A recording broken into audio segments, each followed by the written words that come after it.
قلنا لها اشترت ارض واشترت وتوي بطول الحين. لا شلون بشيء يعني صوري صح. انا اكل فلوس منها ابوت عشان كذا اشتغلت 14 سنه. احنا مسكناك، احنا قلت لا تروحي. قولي بالله قولي. انا مسكت انا وبابا قلنا له والله ما تروحي. ليش بالي مو وش ود بلو؟ الحين انا اسالت سؤال. لا تجيبون كلام ما ايه الحين حتى انا معدتي توجعني. الحين انا اسالت سؤال. احنا قلنا لك لا تروحي؟ لا ما حق لا تروح. يعني انت تبى تقعدين هنا ما تجمعين فلوس عشان تسوي بس ما تبي امشي. انتهى.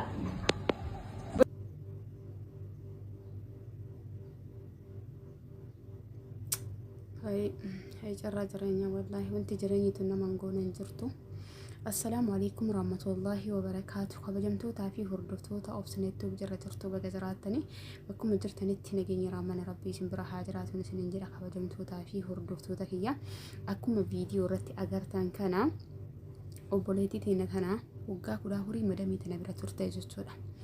وقا كدا هوري كنا مدامي برا ترتي نتي ما لقى سيكنا ترى سيتو في الأكيدين تا أجرا مالي ديمي جالسين إنجلا جتة إندي ما جتة سيدو جنيه جرا جتة قافتي أبولي وانتي أمني كوني يوبرة وراني جراني نما سالة جاني جتولا نودي وانتي جروبي أنا ما هنا كيستي أرسا هدو جولن تنا كفلتو في الرجالان كينا جلا كا زيجا برا جلا هندي بدو زيجان برا كونترات وفيت أموراتي كأت ديمي جراني ديباني جتولا نودي كايون كينا وانجل قبل سنت أموري قال لي أسيتي ديبو أورا فول تكتي يروم تكتي جي فنيتو مجلاتو أما تدير أجروبي أنا ما تنا كيسنا مقطر سيسا جتشورا تري مجيون توني وركتشو دندتي واجلا بدو وان تناندورا جلدي وقاليرا جلدي يلا بدو دندا إسرتي وانجلا بدت نرد لابتي ديبتي قال لي جيك أمورا دلقتشو منا هي أسومتها إيتما asumatti dalagachuuna hoya namni inni beetanii jiruun biyya teena yeroo ammaa kana dhugaan isinin jara nama biyya keessa jiraataa jiru hedduu tanan dhiphisaa jirti. Deebi'aati nama biyya namaa kana taa'ee hoggaa dheeraa turee yookaan immoo waa harkatti qabachuu dhabee yookaan immoo biyyarraa yoo waan qabaanne dhugaan isinin jara hedduu takka jeeqaman. Tarii achi as deebisuun aarsaa guddaa nama kafalchiisa amma achi as deebi'uun jechuudha. Ijoollee afaan hin beekneef ka afaan beekullee takkatti mama biyyarraas dhufuuf jechuudha. Aarsaa hedduu nama kafalchiisa.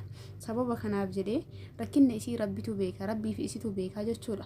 Waan hagana isii teessisellee isii rabbitu beeka. Yeroo kamiyyuu nuti ijoolleen biyya namaa jirru yoo waa dalaganne yoo waa ijaarannillee manni keenya dhumatu jechuudha. Waan dalannisanii waggaa dheeraa nutti fudhata. Hoggaa dheeraa silaa warri biyya keessa jiru waan hoggaa takka lama keessatti ijaaru nuti hoggaa 12 nutti fudhataa jechuudha. Akkasuma mucayyoo tana har'a isiin tarii kaayyoo wayitii hooma rakkatte jireenya mana namaa keessa miti guyyaa hoggaa 14 miti wallahi baatiin 4 ni ulfaata. Waa malee jechuudha. Baatiin 4 ni ulfaata. Har'a dirqamatu jiru biyya namaa keessa nu teessisaa jira malee rakkinnatu jiru biyya namaa kana keessatti mataa gannu qabachiisaa jira malee namni kamiyyuu jaalatee biyya namaa tana keessa hin taa'u jechuudha.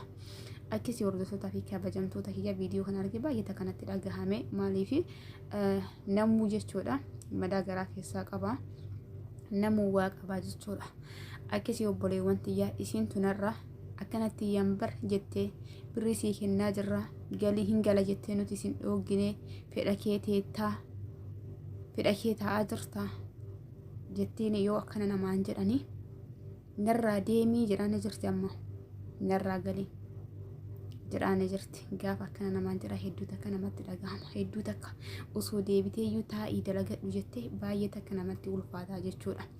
Akkuma jalqaba isiniif kaase nuti waan tokko jalqabnee keessattuu ijoolleen teennaa Itoophiyaan waan takka jalqabnee haga waasan xumurree bakkuma takkatti gallee biyya namaa tanatti deddeebuurra tarii jarri kun yoo gallee deebine nutti jijjiiramaatu hoggarraa hoggatti hoggaa tana gara hoggaa tanallee hoggaa hangala osoma akkanatti of sobsonnu hoggaa dheeraa nutti qoxxuraa jechuudha.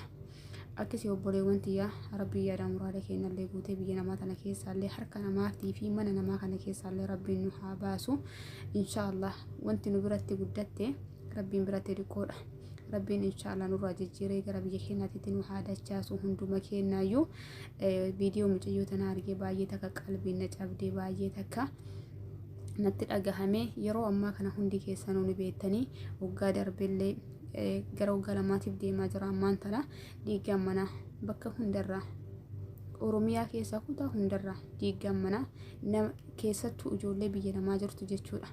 Akkanatti dhiiga ofii dhangalaastee qooqa bultee arrafamtee diqqeeffamtee bara jiruu biyya namaa tana keessa waa hunda daladdee dalagaa hunda daladdee dalaga madiqqishuu wayitii wanti ati guyyaa guutuu dalagaa oolte sun muluu faashalaa jechuudha.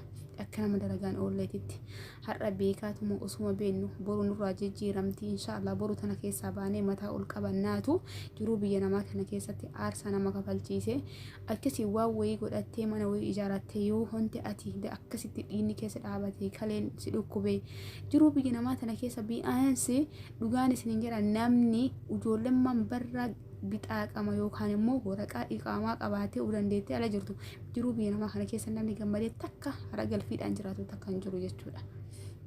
Ijoolleen mana madamii immoo san caalaadha. Inshallah ni baana gaaf tokko yoo rabbi jedhee akkasii obboleewwan tiyya yoo akkanatti laafa'anii aarsaa meeqa kafaltee irratti arrafamtee gariin kagoo qabulutu jira mana nyaanni hin jirretu jira ijoollee garii akkasitti garaa ofii hidhattee kadaladdutu jira waa meeqa dalaganii akkasitti wanti ati boru keessatti galee hara baafadha boru keessatti galee qalbii too itti hafuura baafachiisa jettee oduu ati abdatu yoo wanti ati achitti waggaa 7-8 waggaa 10 wayii kana aarsaa kafalte gisee takkatti ciccisee harkaa godhanii baay'ee takka namatti dhagahama. Baay'ee takka jechuudha. Ijoolleen biyya namaa jirtu sun dhugaan isin jira baay'ee takka obsa qabeettiidha. Waa dandeettu obsa qabeettii. Wallahi yoo rakkattellee nama ni rakkadhe hin jenne yoo dhibamtellee nama ni dhibame hin jenne jechuudha. Dhibeeyyuu nama irra dha'ee taa'ee ka'uu dadhabee dalagaa san dadhabeetu waan akkanaati jedhee himata malee baay'ee takka. Waa hunda ofitti gaccabsine jechuudha. Namni yoo fiizikaala akkanatti nu laalu fakkeenyaaf nama yaada hin qabne namatti fakkaachuu dandeenya. Nama fayyaa qabu namatti fakkaachuu dandeenya. Keessattuu warra biyya jiru jechuudha. Nama waan takka yaadarraallee dalagarraallee bilisa ta'ee jiraachuu wayii fakkaannaa jechuudha. Garuu keessi keenya hunduu madaadha. Namni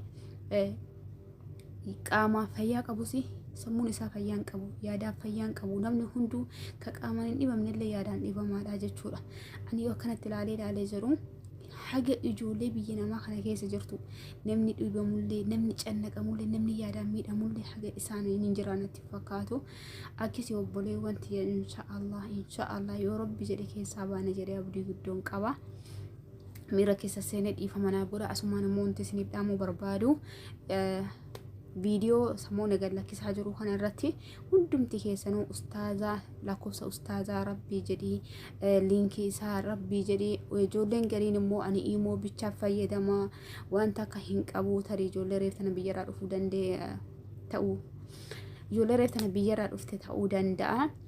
Obboleewwan tiyyaa namni imoo harkaa qabu namni waasaapbii dhabee ni jira jedhee yaaduu mana arabaa keessa dalage maaliif jarri imoo fayyadamanii namoota tokko yoo taate malee isaarra caalaa isaanii waasaapbii fayyadamu waan ta'eef inshallah lakkoofsa deebi'ee lakkoofsa telegiraam liinkii telegiraamallee viidiyoo jalan isiniif kaayaa liinkii zoomillee zoomii buufattanii yoo jettanii waasaapbii qabdan taanaan liinkii san gaxxuxxan taanaan qaxxita zoomii keessa si fida achirraa warroota isin assanaa gadanii lakkoofsa isaanii yookaan immoo maqama isaanii gaxxuxxanii seefii godhattanii akkasitti haasofsiiftanii yaada keessan xumurachuu hin dandeettaniin isiniin jedha.